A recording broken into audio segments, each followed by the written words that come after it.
is working very well. I hope so. Ich bedanke mich für die Einladung hier und das ist mein deutsches Anteil an dieser Präsentation. Ich kann es verstehen, aber ich kann es nicht so gut benutzen in einer Präsentation. Also meine Entschuldigung. So I would like to change to English now, which is easier for me to do. Can I be understood at the end of the room? Is it okay, this microphone? Okay, thank you. So I'm very happy to be here, and I think it's good to know that the white paper that Jöran was presenting, I was able to read it in the train trip to Berlin, and I think it's good to have an overview.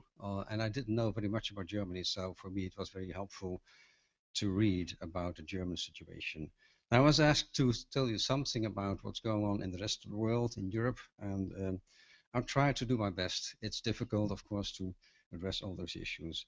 And I'm warning you, I hope you can understand my English, I'm warning you, I have a couple of slides and I will go pretty quickly through the slides. So it's not my intention to have all the detail with you. You can read it if you want after this evening. You can, of course, check the presentation, but I would like to just leave a message. So don't worry if I'm going too fast. It's just a message that I would like to share with you. First of all, what is open? We're talking about open, and Jöran was one of his issues to talk about the OER definition. And I don't have to share with you what open means in the digital world. You know what is open source, we know what is open access, we know what is open content, and we know, of course, what is OER, freie Bildungsmaterialien. Yeah? But what about open in education? We're using the word open quite often, and open education, since the Cape Town Declaration 2008, is being used quite often. But of course, it goes back to into a long history. In the 70s, we had open learning with the Open University in the UK and other open universities around the world, following the UK model. In 2001, we had MIT with open courseware, again the word open. Then open educational resources in 2002, introduced by UNESCO. And of course, UNESCO had this declaration in 2012 on OER. Then open education in 2008. Then massive open online courses, again, the word open is there. And opening up education, again, the word open is there, which is a recent initiative from the European Commission. A little bit about the European Commission. I was strongly involved with this initiative to advise the Commission on what we should do in Europe. And this was launched in September last year. It was time to launch it because I think Europe was a bit lagging behind the US. And what they communicated was, I think, a pretty relevant program. It's not only about money, and that's a big difference with UNESCO and the OECD. There's not much money involved. The European Commission has a lot of money, and we all know that there's two big programs, Erasmus Plus and Horizon 2020, and there's a lot of money involved. And that, of course, is very helpful. There's a broad scope. There's two major lines of thought. The first one is to innovate teaching and learning through ICT, which is not very new. We've done that for decades already. A lot of money has been spent on research programs for that. But the new thing is to reshape and modernize the education in Europe through OER. And of course, there's other aspects involved, like digital competencies, infrastructures, and so on and so on. But the two major lines are the two in red here. And that's what the Commission wants to achieve. Now currently there's a European Commission high-level group, which I have a privilege to participate in, which is designing an agenda for the modernization of higher education, which includes Germany, of course. We want to advise Germany as well. And this high-level group is about to prepare a report and advice on new modes in learning and teaching, which of course has to do with open educational resources and with the MOOCs.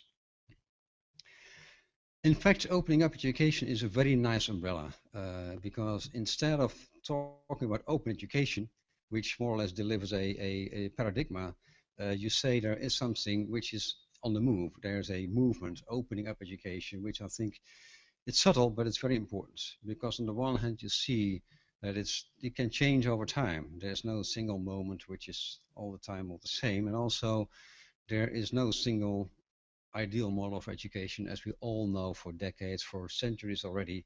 There's more roads leading to Rome, and it's good to realize that we should have nuance in our reasonings. Now, I was looking up Wikipedia, of course, and that goes back to May 2013. I wanted to know how open education is being defined in Wikipedia. And this is just a mess. It's a very confusing definition, and it's not very good. So that's the Wikipedia definition in 2013, and it doesn't have any quality. Now, as we all know, Wikipedia is changing. So I looked it up in March, last March. This is the new definition. It's really an extension. It's not an improvement. I don't want to read the definition with you because it takes too much time. You can read it if you want to check the presentation. But if you read it, you will see that it's very confusing. It's not consistent. It's not coherent. It's not very precise at all. What I think is very true is the first sentence: open education is the collective term. It's not possible to define it precisely, but still, I think that there's a need to know much better what we're talking about. Now, here's the definition on OER. I don't agree with Jöran that the definition is not very good. I think there's a lot of recognition on the definition which is being given by the Youth Foundation and by UNESCO. And still you can interpret it in different ways, but I think this definition is at least usable and being recognized by the international community pretty strongly. So I'm reading this out. OER are teaching, learning, and research resources that reside in the public domain or have been released under an intellectual property license that permits their free use and repurposing, which is very important, by others. Open educational resources include full courses, course materials, modules, textbooks, streaming videos, tests, software, and any other tools, materials, or techniques used to support access to knowledge. This is the definition given by the Youth Foundation. Also, a similar definition is coming from UNESCO. And this is fine. We can work with that. I agree with Jöran. I read the white paper, and I agree with the different interpretations that are being used in the field. But I think this is a definition that we should all adopt. But still, OER is not equal to open education. We all know that. OER is just a resource part, and there's more components required. And this is my attempt to share with you a model for open education, which we're talking about quite often now. What does open education stand for? The first component, then again, is OER. It's in the top of the triangle. And but there's two other components, and this is the supply side of education. If you leave out the O, it is just what education is. Education is to use educational resources to deliver LS's learning services and to do that with teaching effort with human people. So if you put the O before the abbreviations, then of course it's all about open education. So I would like to spend some time now on the other components. We know what OER is. What is open learning services? That is complementary to OER, you could say. That is not necessarily be free. You should pay for something that education stands for. It includes a variety of online and virtual facilities, for example, for tutoring, advice, meetings, communities, teamwork, testing, and so on and so on. Then the open teaching efforts that's the human part of open education, and that certainly is necessary to be paid for. Somebody has to pay the bill, and this is, of course, what we do, being teachers, developers, instructors, supporting staff, and so on, in all our roles that we have in a professional, open, and flexible learning environment and culture. So those three components are defining the supply side of education. That's still not enough, because there's also the demand side. The demand side is often forgotten, and it's a very important part of education, in my view. So I add the two other components. That's a 5-component model now, and the two blue ones are the demand side components, open to learners' needs and open to employability and capabilities developments. Open to learners' needs says that learners, of course, expect affordable education, doable education, good quality, should be interesting, and they should have benefits from the education. And that's a quite normal series of expectations that they can have, but we should meet those expectations. Also, the classical openness from the open universities, where I'm from, freedom of time, freedom of place, open entry, open programming, and of course provisions for lifelong learning. Things like credentialing, a good switch between formal learning and informal learning, etc. So this is the open to learners' needs demand component, and the other one is on employability, which of course is not true for primary schools, I think, and not for secondary schools, but it's certainly true for, let's say, the Fachhochschule and for community colleges. And universities may claim that employability is not the most important thing for them, but that is changing also, I think. So this component might be not very applicable to the founding education sectors, but certainly for the ones that are closer to the labor market. Society expects then education to suit the change in society and the labor market, of course, and this changing role and the decisive role of knowledge and innovation, and what we all witness with globalization. And also we should offer a better scope for new skills, critical thinking, ethics, creativity, personal growth, and citizenship. So this is the model, and with the model we can make profiles of institutions. For example, this is a profile of an institution. It could be a university or it could be a school, which has converted completely to OER. So the teachers team said, we want to go for OER. We don't want to use anymore the proprietary materials. We are going to use OER only. And so you see the 100% OER on the right-hand side. So it's the 3 green components and the 2 blue, the 3 supply side and the 2 demand side components. And of course, open learning services, that's not completely open, and also the teaching effort is not completely open. And this institution is not very well aware of what the labor market is asking, but that's all possible. But they decided to be 100% OER. Now here's a second example, a more traditional university or school, not doing anything with OER. They don't like it. They don't think it's very good to do. And but they have a closer connection to, let's say, what employability is asking. So that again is a very useful and valuable view on what openness could mean. So it's not only talking about OER. That's what I would like to share with you. We're talking about OER, but please realize that if you talk about open education, it's much more than OER only. Now this institution could decide, let's say in 5 years from now, they want to move this way. They want to include OER better than they have done so far, and that's what you can do. This is an ex-MOOC. I don't know are you all aware what a MOOC is? Who knows what a MOOC is? All of you, right? So this is an ex-MOOC, like let's say the typical Coursera and edX MOOC. And it is not really OER, as you may realize. A MOOC is called open, but it's not as open as they claim. And so if I want to map an ex-MOOC on this model, you could get something like this. And then, of course, there's the C-MOOC, which is where it all started. That, of course, is 100% OER. This is not my judgment. It's just a matter of mapping what they do. So now what does this model mean? If you see those 5 components, I would never recommend to have all the sliders on the right-hand side, because I think you would be out of business very soon.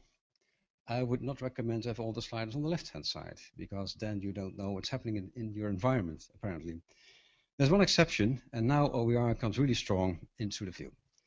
OER should be 100%, in my view, on the right-hand side for all of us, for all institutions, for all governments, for all countries, and for all learners, because it's beneficial. You can maybe not give evidence or proof that it's beneficial, but it's very plausible that it's beneficial. It's proper, independent for schools, whether you're a Waldorf school or a regular school, or whether you're a research university or a Fachhochschule. For all of us, OER is just very beneficial. And it's independent on the educational sector. It's even independent on the political context. In my country, the Wikimedia program was started by a minister of the Social Democrat Party, and it was continued by a minister from the Liberal Party. It didn't matter. Anyway, and it's good for all learners, informal learners and formal students. It may be not good for the publishing world, and I'm sure it's not beneficial for them, and that might be a problem. But for all the other stakeholders, it's fine. National OER policies, okay. It started in India. That is quite remarkable. So India was the first country in the world to embrace OER as a national strategy. Unfortunately, they embraced it, but they didn't implement it. So it was an interesting statement they made in 2007. And I took the Indian report to my Minister of Education in 2007, 2008. And I showed the report to my minister. He said, look what's happening in India. Shouldn't we be awake and he took it up. And so we started in 2009 this Dutch Weekenwijs program in the Netherlands, and that's a national program. It stopped in 2013, unfortunately, but it was a national program for 5 years, mainstreaming OER in all the educational sectors from primary up to university level. Then in 2011, the US started with a very big $2 billion program for community colleges. And then, of course, other countries came into the field with specific measures, with projects that they were running, financial support, and some are considering a national approach to OER. I give some examples in an alphabetical order here: Brazil, China, Indonesia, Japan, Korea, Poland, Slovenia. Slovenia has become very active, and they proposed for the European Commission a attractive way in presenting themselves as opening up Slovenia as a country case for the opening up education program that the European Commission has proposed. So there might be something for Germany to propose yourself as opening up Germany, right? Might be difficult. Anyway, Slovenia does it. It's a small country and they can do it easier, I think. South Africa is active, Turkey, the UK, and Vietnam, and there's more countries. And just a slide on international organizations. UNESCO, of course, I'm very active in UNESCO, and I told already since 2002 they have put it on the map, I think, with the OER term. There's a few UNESCO chairs in OER. There's 3 currently, one at my own university, one in Canada at Athabasca, one in New Zealand, and we're expanding the number of chairs in Africa and Latin America and in Asia. We had the World Congress in 2012, and there was a survey being undertaken by UNESCO among all the UNESCO member countries, and what you saw was a lot of countries are active in OER, but very many have made no steps yet. That was the declaration, but after a long discussion, OECD decided to set up a program which is running now, and that is finding evidence for all the claims that OER is making, which is quite useful, I think, to get beyond the belief and the things that we like. We should really know what's working very well. And that might be a preparation for the next recommendation on OER in 2015. There's more international organizations involved. I mentioned them on the lower end of the slide, and I would like to skip them because of the time. Yeah. Weekenwijs, don't read the vision behind Weekenwijs. It's interesting to read. It's very important also. The blue lines more or less emphasize and summarize that by Weekenwijs, we think that will enhance quality, improve efficiency, and contribute to accessibility, as well as boost innovation in education. There were 5 main projects, one on the platform that was created, the second one on content development, the third one on learning communities, and the fourth one on professionalization of teachers, which was very important, and research, of course. It started in 2008. It was launched by our minister, as I said before. It was very ambitious and complex, and I was quite happy to chair the steering committee of this program.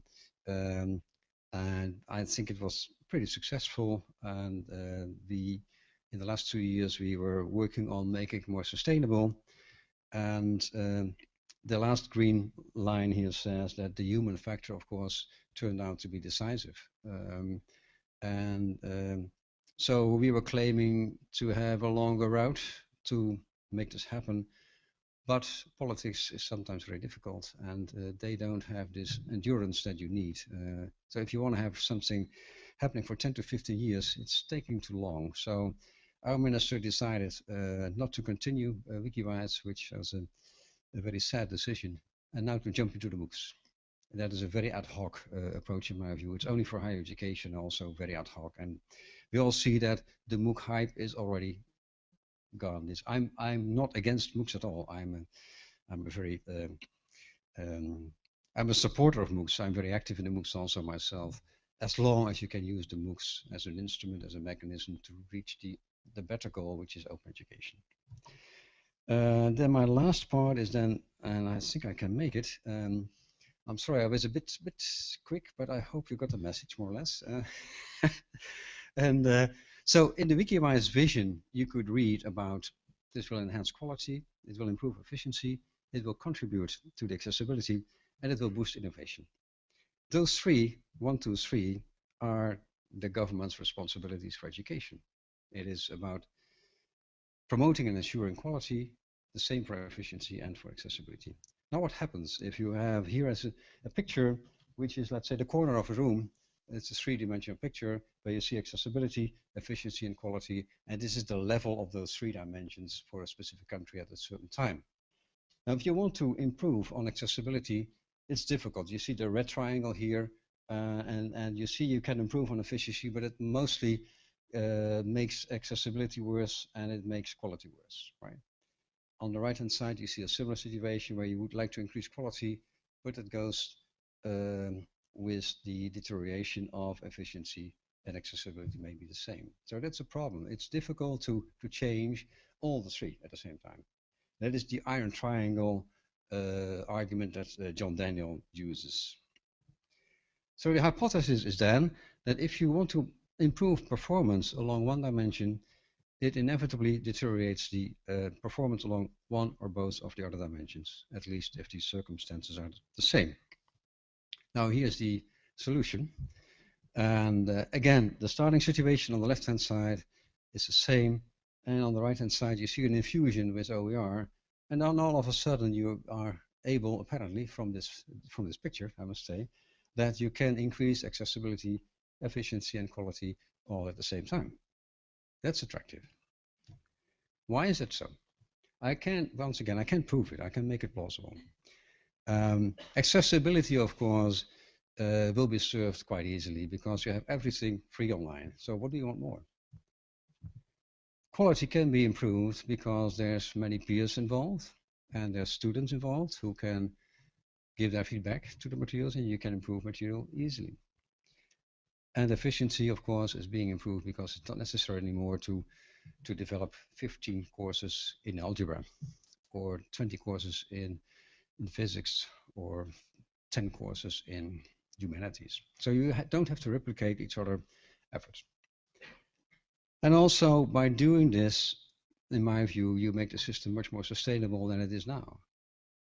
The strange thing is that OER experts are always questioned about how can you make this sustainable? But the question is not how OER can make this system sustainable. The question is how the unsustainable system that we have now can be made more sustainable. As we all see, fees are being raised, maybe not in Germany, but in England and in other countries. So the system that we have now is not sustainable. So we should think about that, and OER is part of a solution, in my view. So we had a first no regret on OER, as I explained on the open education model, the 5 components model. Here's a second no regret. And according to this line of thought, governments should feel encouraged to embrace and to mainstream OER, but not only by saying that, but also by doing that and supporting that by an OER policy, including a set of specific OER measures. And if you do that, then institutions can much easier also comply to this idea of OER, and teachers and academic staff can do the same. They cannot say anymore that they don't want it because it's a system. And so the conversion to OER is being supported if governments are creating the right context and the right conditions to do so. And I can assure you that the high-level group of the European Commission that I'm involved in will publish some recommendations. Many of them will be directed towards governments, because we realize that if the governments don't do it, you cannot expect from institutions and from individuals that they can continue the whole road if you would like to. So this is my presentation.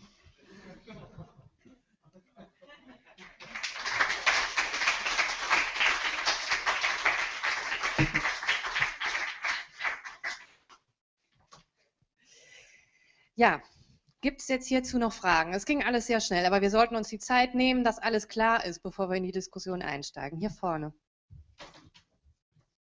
Ein Momentchen, wir holen nochmal das Mikrofon. Thanks. As far as I know, many OER initiatives, especially in the US, use the non-commercial restriction in their Creative Commons license. Yep. So regarding the benefits of OER for the society you mentioned, how much, in your opinion, is this non-commercial restriction a problem?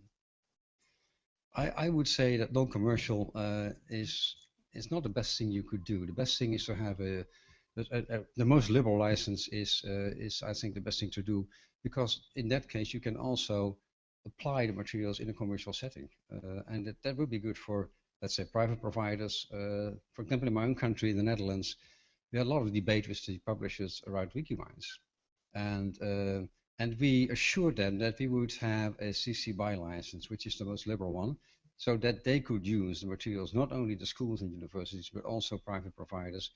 And I mean, it's fair. It's a fair play if you want to do it.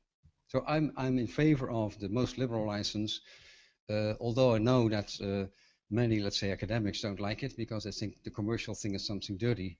I don't agree with that. It's a necessary thing. Yeah. Das Lizenzthema, ich dachte mir, dass das kommt. Weitere Fragen jetzt noch direkt zu dem Vortrag. Blieb noch irgendwas unklar, bevor wir in die Diskussion einsteigen? Okay. Dann, I'm sorry that I was so speedy, but I wanted to share this message with you. With many, there's many things going on, and I hope you got at least some of the message. And once again, if you want to get into the details, take the presentation, and of course there's more references that I could give to you as well.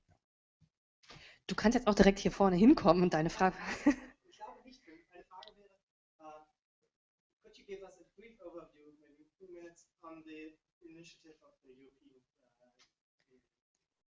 Yeah. Commission? So open up, and I think it's huge for Europe, and nobody in Germany is talking about it. Oh, really? Maybe you can give us. Did everybody understand the question? Haben alle verstanden? A brief overview of the initiative of the European Commission that you just mentioned. Yeah. So what? It's remarkable that Germany doesn't get into action because, as I said, maybe not the most important argument. There's money available to run projects, and if you run projects, that can help, of course, to get a better understanding of what you want to do with OER, and also you can move better towards a situation where OER is quite usual. And as I said, there's 2 major lines of thought. The one is to improve on education by using more ICT, and the other one is to introduce OER as much as possible. And so they want to support OER. One of the fundamental statements of the European Commission, which goes back to the UNESCO declaration, is that if you make content which is publicly funded, that should be publicly available. That's a very easy statement and very logical. So if you are, as an academic or as a school teacher, you are developing content, learning materials, you're being paid a salary already, so that must be for free. So that's one of the fundamental statements of the European Commission. So all that they are funding, and in terms of content development, and of course also in terms of research outcome, that's quite similar, that should be publicly available, easy to understand.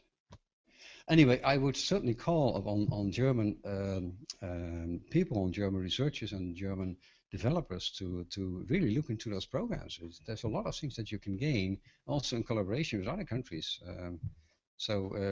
Because you seem to be a bit isolated, that's what I got from the white paper, there's a possibility to collaborate. And it can be funded. Darum geht's ja, ne?